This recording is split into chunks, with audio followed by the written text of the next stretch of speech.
अस्सलाम वालेकुम नाज़रीन, टू द पॉइंट के साथ मैं हूं मंसूर अली खान। प्रोग्राम में आपको खुशामदीद कहेंगे। नाज़रीन, आज एक अहम दिन है। आज मेरे वज़ीर आज़म की हुकूमत को 6 माह पूरे हो गए हैं। इन 6 माह में मेरे वज़ीर आज़म ने सफारती महाज पर बहुत कामयाबियां हासिल की हैं।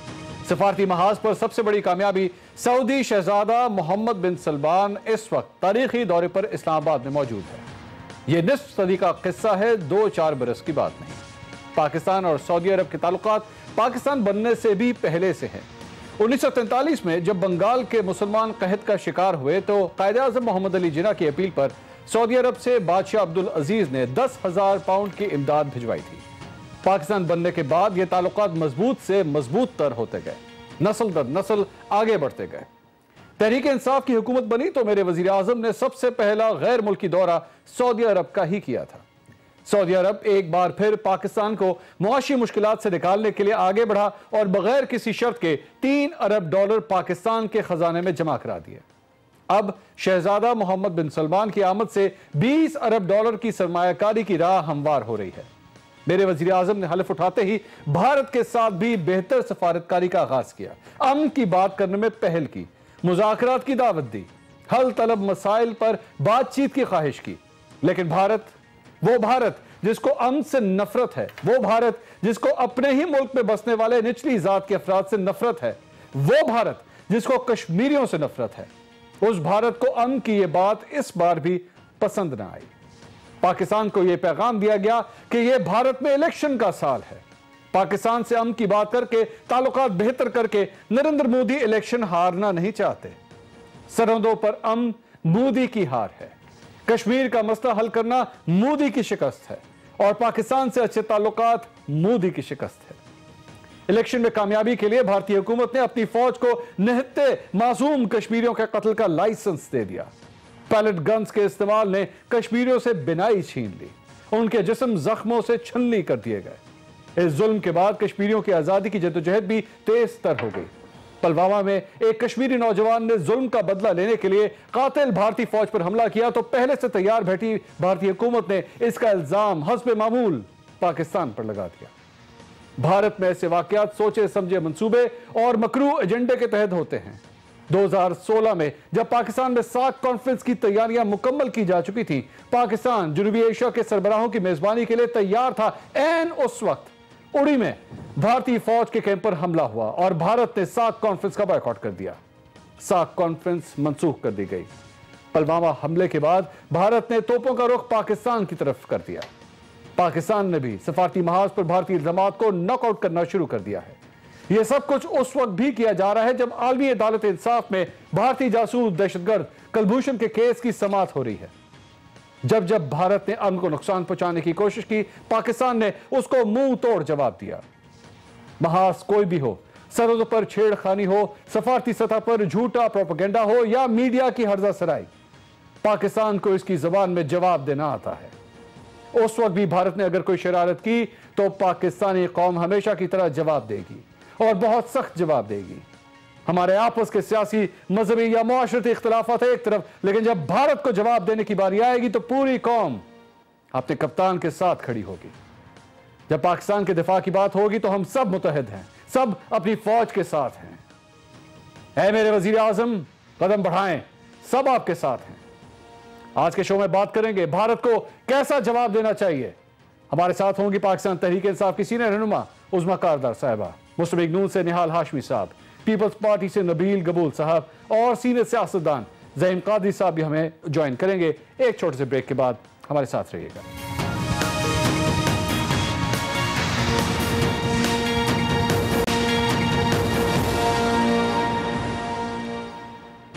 नाज़रीन, welcome back after the break. आज एक बड़ा अहम दिन है। आज ही के दिन वज़ीर आज़म इमरान खान की हुकूमत को 6 माह पूरे हो चुके हैं और आज के दिन सफारती सतह के ऊपर भी एक बड़ा अहम दिन है। प्रिंस सलमान आज पाकिस्तान पहुंचे अपने पूरे वफ्द के साथ और इन्वेस्टमेंट अपॉर्चुनिटीज़ पाकिस्तान के लिए आज एक खुशखबरी लेकर आई हैं और जो एक्सपेक्टेड अपॉर्चुनिटीज़ हैं वो तकरीबन 20 अरब डॉलर की हैं और किसी भी प्राइम मिनिस्टर के लिए अपने पहले साल के अंदर ये ज़ाहिरी बात है एक बहुत बड़ी खुशखबरी होती है और इसका क्रेडिट मेरे ख्याल में इमरान खान साहब को जाता है। लेकिन अगर ओवरऑल पूरी सिचुएशन हम देखें अपने ईस्टर्न बॉर्डर के ऊपर और वेस्टर्न बॉर्डर के ऊपर भारत की जानिब से जिस किस्म की वॉर मॉन्गरिंग इस वक्त हो रही है, क्या इस वक्त वजीर आजम को मजीद एग्रेशन की जरूरत है?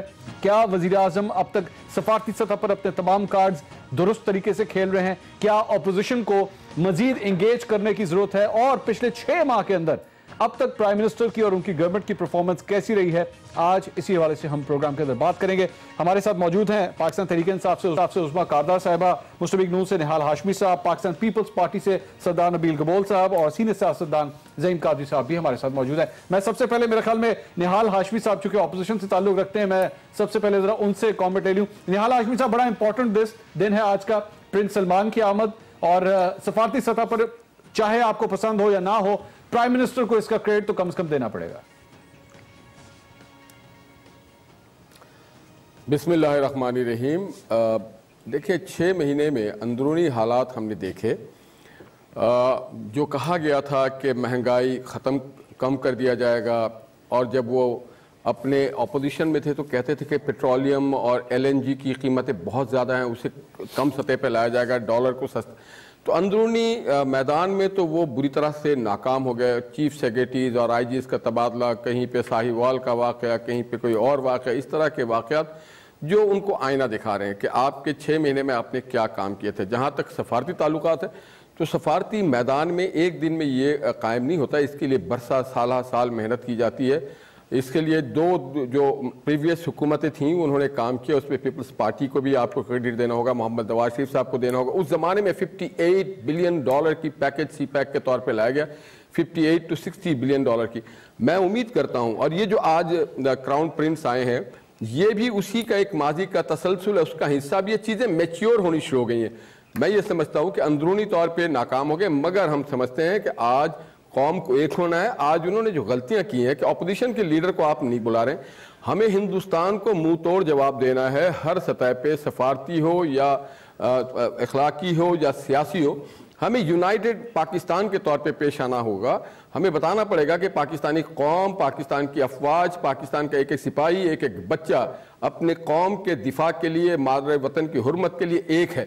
मगर इसमें जो प्राइम मिनिस्टर है उसको अपना रोल अदा करना है। अगर प्राइम मिनिस्टर और उसके लिए वज़रा ये बात कर रहे हो, अपोजिशन को लान तान कर रहे हो, उनके ऊपर गलत इल्ज़ामात लगा रहे हो, तो फिर कौम मुत्तहिद नहीं हो सकती। वो लोग जिन्होंने करोड़ों वोट लिए हों, उनके साथ अगर आपका नॉर्मल सलूक होगा तो फिर दुनिया में आपकी फिर बज़राई नहीं हो सकती है। अच्छा, मुझे देखिए, जो मुदब्बराना तरीके से शहबाज शरीफ साहब ने बयान दिया है, जो नवाज शरीफ साहब का बयान है, उससे ही कुछ सीख लेते कि किस तरह से स्टेट्समैनशिप की जाती है। स्टेट्समैनशिप करना और चीज है, किसी के लिए रेड कारपेट बिछाना और चीज है, किसी और के नाम, किसी और के मंसूबे पे अपनी तख्ती लगाना और चीज है। गबूल साहब, ये सारी गुफ्तगू आपने सुनी।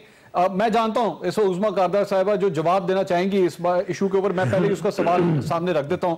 वो इमरान खान साहब की जो पर्सनालिटी है, वो ये समझते हैं गालिबन कि ये मेरा शो है, ये मेरी मेहनत है, ये मेरे सफारती ताल्लुकात हैं, ये मेरी वजह से तकरीबन $20 अरब की अगर इन्वेस्टमेंट पाकिस्तान आ रही है, इसका क्रेडिट मुझे जाता है। मैं क्यों अपोजिशन को ये मौका दूं कि वो आके किसी फंक्शन को हाईजैक करने की कोशिश करें? मैं क्यों जरदारी साहब को यहां पे आने दूं? मैं क्यों शहबाज शरीफ को यहां पे आने दूं? दिस इज माई वर्क, ये मेरा बेबी है, मैंने मेहनत की है, जो कुछ भी की है, तो मैं क्यों अपोजिशन को वहां पे आने दूं?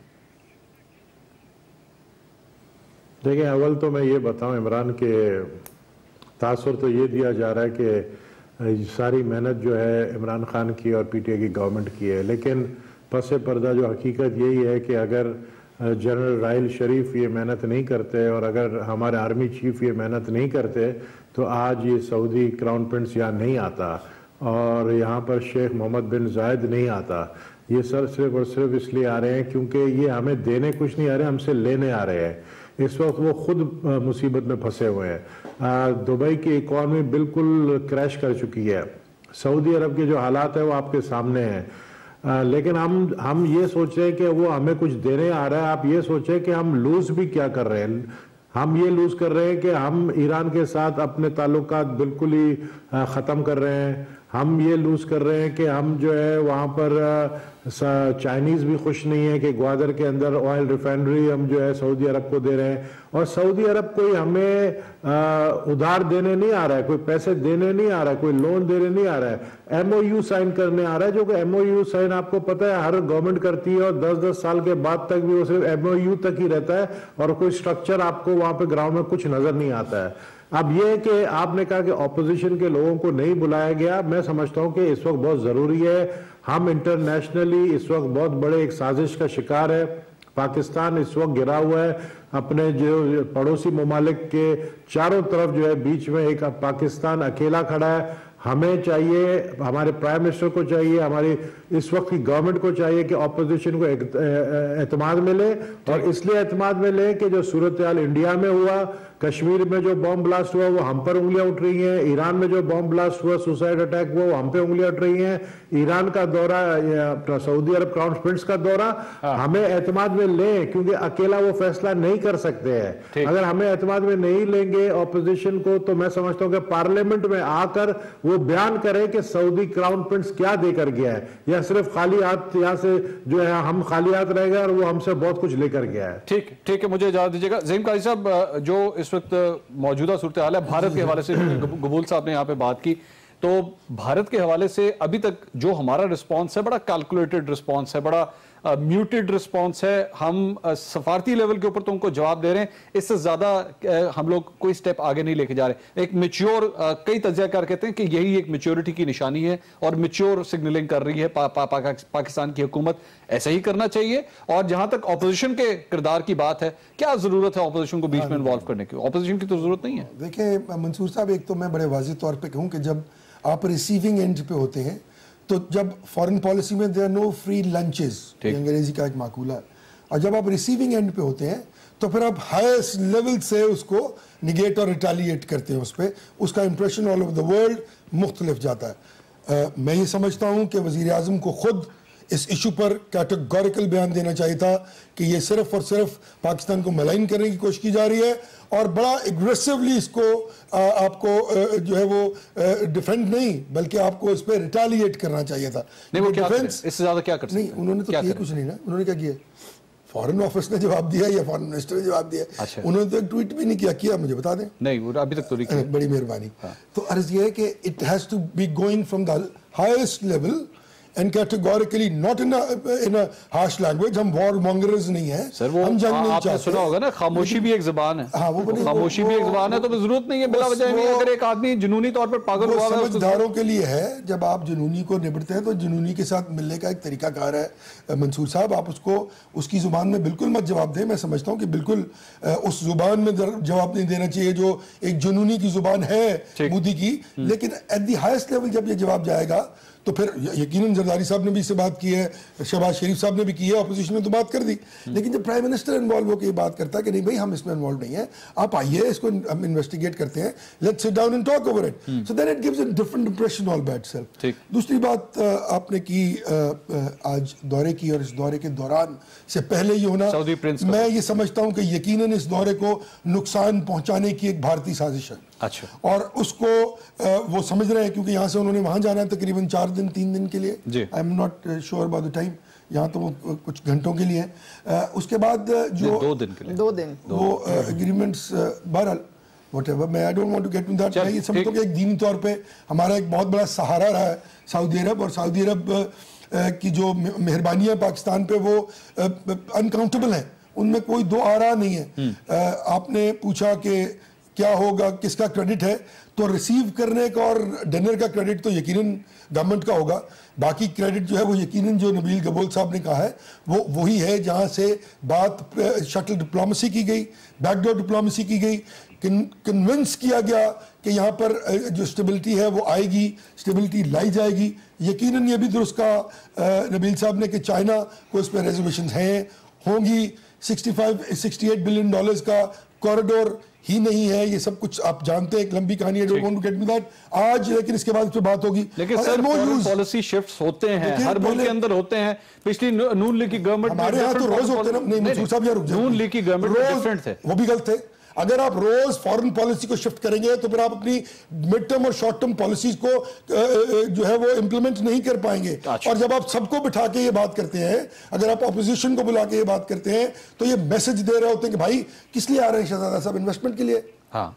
तो इन्वेस्टर्स के लिए सबसे बड़ा कॉन्फिडेंस क्या होता है कि अगर 10 साल बाद ये रिफाइनरी लगेगी और इस मुल्क में जो भी हुकूमत होगी, हाँ अगर इमरान खान साहब ये कहते हैं कि अगले 500 साल उन्होंने हुकूमत करनी इस मुल्क में, तो कोई भी नहीं जानता ना। तो फिर आप ये करते हैं कि आप पूरी अपोजिशन को बुलाते हैं, उनको बिठाते हैं, उनके साथ उस लॉन्ग टर्म पॉलिसी को बाकायदा एग्री करवाते हैं ताकि कल को आके वो उस पॉलिसी को तब्दील कर सके। और लास्ट, इकोनॉमी में continuity of the policy is the core issue everywhere in the world. Usma Kardar साहब, चूंकि मैं जरा पहले सारा, आप लोगों ने तो ऑपोजिशन को मौका नहीं दिया, मैं जान के पूरी ऑपोजिशन को मौका दे रहा था कि पहले उनके एतराजात सारे सुन लिए जाए। मुझे बड़ी खुशी हुई कि आपने सबको मौका दिया। आपको भी मुबारक हो कि आपको मुबारक हो कि आपके पीटीआई के साथ ताल्लुकात अच्छे हो गए जो आपने पीटीआई के गेस्ट को बुलाया। और अब आप मेरे कप्तान नहीं बोलेंगे। नहीं, वो मेरे कप्तान की वापसी होगी अगर मेरे कप्तान ने कोई यू टर्न लिया। और पाकिस्तान तहरीक इंसाफ से ताल्लुकात मेरे बहुत अच्छे हैं।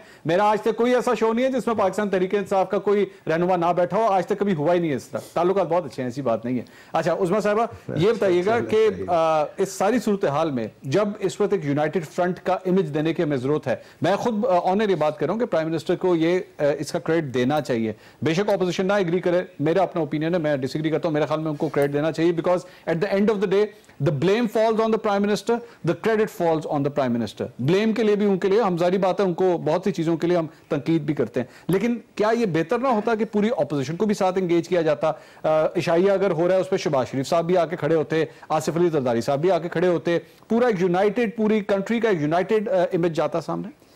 जी मसूद, बहुत शुक्रिया, आपने मुझे इनवाइट किया अपने प्रोग्राम में। देखें, ये जितने भी लीडरान जिनका आपने अभी जिक्र किया है, ये तो सारे नैब के केसेस भुगत रहे हैं, इनकी हियरिंग्स हो रही हैं कोर्ट्स में। पहले ये अपने आप को बरी करवाएं, परवेज खटक साहब की बात करें, अपने आप को बरी करवाएं। अभी उनको नैब ने नहीं बुलाया, खान साहब के भी हेलीकॉप्टर का है, बुलाएंगे तो उनसे भी देखा जाएगा। बात सारी ये है कि ये इन्होंने जो 30-35 साल इस कौम से किया है, उसकी अकाउंटेबिलिटी को देनी है। उसके बाद अपने आप को जब ये क्लीन कर लेंगे और साफ सुथरे होके निकल आएंगे, फिर उसके बाद आए और फिर हम इनको भी देखेंगे। ये पहले तो नून लीग के साथ थे कादरी साहब, ज़हीम कादरी साहब। मैं जरा इनसे पूछती चलूं, पता नहीं कौन सी फॉरेन पॉलिसी की ये बात कर रहे हैं। इनका तो 4 साल फॉरेन मिनिस्टर ही कोई नहीं था, वो तो नवाज शरीफ अपनी जेब में ये पोर्टफोलियो लेके फिर रहे थे। अब इस वक्त आप अंदाजा करें कि सबसे पहले जो एम्बेसडर आके मिले वो चाइनीज थे जब प्राइम मिनिस्टर, जब इमरान खान ने जब इलेक्शन जीती है। और उन्होंने क्या कहा? उन्होंने कहा कि शुक्र है आपकी गवर्नमेंट आ गई है, क्योंकि हम इतने सख्त आवाजार थे पिछली गवर्नमेंट। चाइनीज एम्बेसडर जी, हर चीज पे उन्होंने अपनी कमीशन मुकर्रर की हुई थी। अब आपकी हुकूमत आई है तो अब हम को इन्होंने कमीशन मुकर्रर की हुई थी। जी, हर चीज पे इनकी कोई ना कोई अंडरहैंड कट, अंडरहैंड डील थी। लेकिन हम सख्त तंग आए, चाइनीज गवर्नमेंट को पता था इस बात। अब मसूद ये देखिए, अब आप प्लीज, मैंने आपकी बड़ी तहम्मुल से बात सुनी, आप जरा पूरी बात सुने। आप ये ट्रांसलेटर थी, वहां उस पे ट्रांसलेटर थी, चाइनीज एम्बेसडर और पीएम के दरमियान बात सुन ले जरा। एक खातून बैठी है जिसने बड़ी पेशेंस से आप लोगों की बातें सुनी है। आई वुड रियली अप्रिशिएट अगर आप मेरी भी बात सुन लें। जी आप प्लीज बोलिए।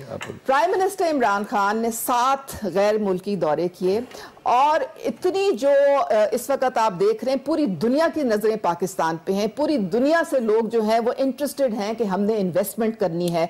2019 जो है ये तरक्की का साल है, इकोनॉमिक बूम का पीरियड है। ये जो सऊदी प्रिंस का यहाँ पे आना है और 20 अरब डॉलर की जो है ये इन्वेस्टमेंट है। वो गवादर में ऑयल रिफाइनरी, वो बिजली और पानी के प्रोजेक्ट्स में 1 अरब में इंटरेस्टेड हैं, वो मिनरल की एक्सप्लोरिंग में इंटरेस्टेड है। ये कोई लोन टाइप की चीज नहीं है। और 8 से 10 कम से कम MOUs जो हैं उन्होंने साइन करने हैं। और उसके लिए अब UAE से भी हमें जो इन्वेस्टमेंट्स आ रही हैं, आपने देखा कि उनके भी सरबराह आए। अब महातर ने भी यहाँ पे आना है, जिस तरह से टर्की ने अब इंटरेस्ट शो किया है। ये जो सारी जियोपॉलिटिकल सिचुएशन है इस वक्त, पाकिस्तान जो है वो मेरे ख्याल में एक फोकल पॉइंट बन गया है। ये जो इंडिया में इस वक्त हो रहा है, ये सारी कड़ियां आपस में मिल रही हैं। लेकिन ज़हीम साहब कहते हैं इंडिया के हवाले से प्राइम मिनिस्टर को कुछ कहना चाहिए था, कोई कमेंट करना चाहिए था। ज़हीम साहब को ये पता होना चाहिए कि एक एसओपी होता है जो फॉरेन ऑफिस में एक डिसाइड किया जाता है कि आपने किस तरीके से क्या रिएक्शन देना है किस भी मुल्क को, और यहाँ पे पूरी दुनिया के सामने वाजे हो गया है कि कौन अमन पसंद मुल्क है और कौन वॉर मॉन्गरिंग करता है। इस वक्त शाह महमूद हमारे फॉरेन मिनिस्टर है, उनकी स्टेटमेंट बड़ी वाजे है, उनकी क्लियर है। अगर आप समझते हैं कि पाकिस्तान का इसमें हाथ है तो सबूत लेके आए, बगैर सबूत के आप ये जो बात है कि this is just allegations. Tahmina Janjua पिछले 3 दिन से हमारे जितने भी यहाँ पे डिप्लोमेटिक मिशंस हैं, हमारे जो यूनाइटेड नेशन सिक्योरिटी काउंसिल के नॉन मेंबर्स हैं, उन सारों को ब्रीफिंग दी जा रही है और उससे पता लग रहा है कि कितना बड़ा इंटेलिजेंस फेलियर है ये इंडिया का। ये जो फॉल्स फ्लैग ऑपरेशन किया है वो ऐसी उन्होंने बदहवासियां इसमें की है कि पूरी दुनिया के सामने वाजे हो गया है कि वो इस वक्त उनके हवास उड़े हुए हैं। मुझे एक ब्रेक लेनी है, बिल्कुल आपने सही फरमाया, मुझे एक ब्रेक लेनी है। नाज़रीन, इसी हवाले से मजीद भी मैं बात करना चाहूंगा कि जब भारत को अब जवाब देने की बारी आ रही है, 6 महीने की हमने बात की कि 6 महीने के परफॉर्मेंस क्या है, तो भारत के हवाले से ताल्लुकात में प्राइम मिनिस्टर ने विराट कोहली के लिए भी एक ट्वीट की थी जब उन्होंने ऑस्ट्रेलिया के अंदर सीरीज जीती थी, और प्राइम मिनिस्टर इस बात का क्रेडिट भी लेते हैं कि करतारपुर बॉर्डर अगर खुला है तो उसका क्रेडिट भी आखिर उनको जाता है। क्या अब प्राइम मिनिस्टर को दोबारा सोचने की जरूरत है कि अपने ताल्लुकात के हवाले से कितनी गर्मजोशी दिखानी चाहिए और कितनी सर्दमोहरी दिखानी चाहिए भारत से डील करते हुए? बात करेंगे एक ब्रेक के बाद। Stay with us. चलो भाई एक मिनट आप दोनों सुने मेरी बात, एक मिनट आप दोनों सुने भाई, एक मिनट। पहली बात तो ये केपीके के अंदर भी उन्होंने हेल्थ कार्ड दिया था, और दूसरी बात ये कि जो सुने भाई, सुन तो लें जरा, सुन तो लें एक मिनट। पर उन्होंने जो हेल्थ कार्ड दिया है उसकी लिमिट 7,20,000 है, जो लिमिट आप लोगों ने दी थी वो तकरीबन 3 लाख 3.25 लाख के आसपास। फर्क है ना दोनों में, उसकी लिमिट बहुत ज्यादा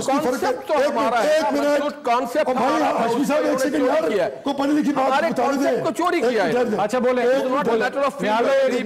मिनट ठहरे, सुन ले ज़हीम साहब की, सुन ले जी। उसकी कीमत क्या है? किसकी? इन्होंने पीएसएल में नजम शेठी को तक जाने नहीं दिया। इतना अच्छा चले निहाल भाई, एक मिनट सुन लेना, रखते हैं ज़हीम काजी साहब की बात, इंतकामी जज्बा। जी बोले भाईजान, उसकी कीमत क्या ले रहे हैं हेल्थ कार्ड की, पता आपको? बताइए। 1900 रुपया।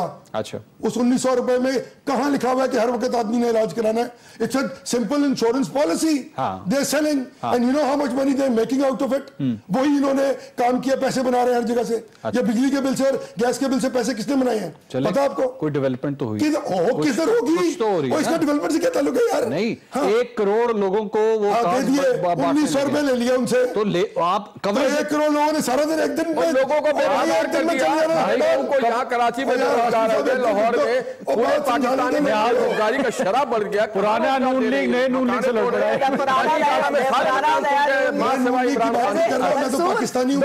पाकिस्तानी की बात, और इमरान खान ये अपने ऑफशोर कंपनी का इंक्वायरी करवाएंगे, अपने ऑफशोर कंपनी के बारे में कब इंक्वायरी करेंगे वो? 5 साल बाद देखेंगे। 100 रुपए में अगर आप उसको कैलकुलेट करें, निहाल भाई एक मिनट ठहरिए, आपकी ऑफशोर कंपनी के बारे में कब इंक्वायरी करवाएंगे? निहाल साहब एक मिनट ठहरिए जी, बोलिए। देखिए 1900 रुपए में आप कैलकुलेट करें इसको डाउनवर्ड्स, 1 करोड़ लोगों से आप पैसे ले रहे हैं सर, और उसके बाद आप उसको अगर अपवर्ड्स दोबारा कैलकुलेट करें according to the sickness rate in Pakistan, they are making money on it. चले आगे हो गया ना। गैस के बिल पे पैसे किसने बनाए? गैस के बिल को तो सब्सिडी थी, वो खत्म की उन्होंने, सब्सिडीज खत्म की हैं, उसके रेट्स पहले बहुत नीचे थे। पैसे बनाए, बिजली के बिल पे पैसे किसने बनाए? यार आप तो इस तरह कह रहे हैं जिस तरह, भाई एक मिनट आप इस तरह कह रहे हैं इमरान खान ने अपनी जेब में पैसे गवर्नमेंट ऑफ पाकिस्तान को मिल रहे हैं ना, तो फिर इनका जो पर्सनल एक्सपेंस है वो 6 महीने में किधर चला गया पिछले 6 महीने के मुताबिक से? वजीर आजम बड़ा है कि नहीं? वजीर आजम का बड़ा कि नहीं? वजीर आजम का पूरा वर्किंग एक्सपेंस बड़ा उनका। आप पूरी गवर्नमेंट की बात कर रहे हैं? अच्छा, गवर्नमेंट सबका एक्सपेंस बड़ा है। तो देखिए इकोनॉमिक्स की बात करते वक्त खुदारा इस मुल्क से हम झूठ बोलना बंद कर दें। IMF की बात की गई यहाँ, अगर पहले दिन किस इकोनॉमिस्ट को नहीं पता था, इनके अपने लोग लड़के छोड़ के चले गए इनको कि वो कहते थे आप ये कहें, क्यों कहें? जब आप कहते हैं कि IMF के पास जाएंगे, this is investors confidence. Economics में, पॉलिटिकल, जो मैक्रो इकोनॉमिक इंडिकेटर्स में। अब तो जा रहे हैं ना, हो गया फाइनल यार ये जा रहे हैं लेकिन देर से जा रहे हैं। अगर ये पहले दिन गए होते तो वो 6 महीने का जो नुकसान हुआ है वो ना होता। सबसे पहली बात तो ये सारे आपके जो मेहमान है जहन नशीन कर लें कि पख्तून 2 दफा इत्तेमाद का वोट किसी को नहीं देते। इस दफा हम 2/3 मेजॉरिटी लेके आए हैं, तो कोई तो अच्छा काम किया था वहां पे केपी गवर्नमेंट ने कि उन्होंने 2/3 मेजॉरिटी। किस तरह से आप सिलेक्ट हुए हैं ये पूरी कौम को पता है, सेहत कार्ड की बात कर रहे हैं, कैसे सिलेक्ट हुए। वहां पे 70% पॉपुलेशन को फायदा हुआ है केपी में सेहत इंसाफ कार्ड से, और यहाँ पे मिलते कर रहे थे पंजाब में लोग, और फाटा को भी अब दिया गया कि खुदा के लिए हमें भी दें, और 7,20,000 की लिमिट है किसी भी प्राइवेट और गवर्नमेंट हॉस्पिटल में जाके इलाज करा सकते हैं। दूसरे में गैस का थोड़ा सा बताती चलूं कि गैस को इन्होंने जो सब्सिडाइज किया हुआ था, इन्होंने ना तो कोई एक्सप्लोरेशन की,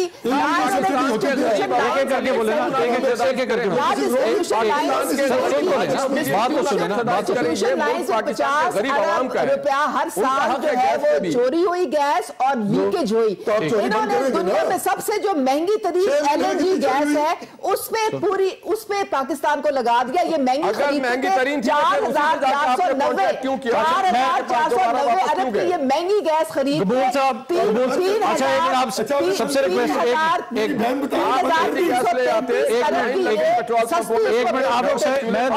सब्सिडी है, वो सब्सिडी कहां से आती है? वो ये कर्जे ले लेके सब्सिडी पूरी करते हैं।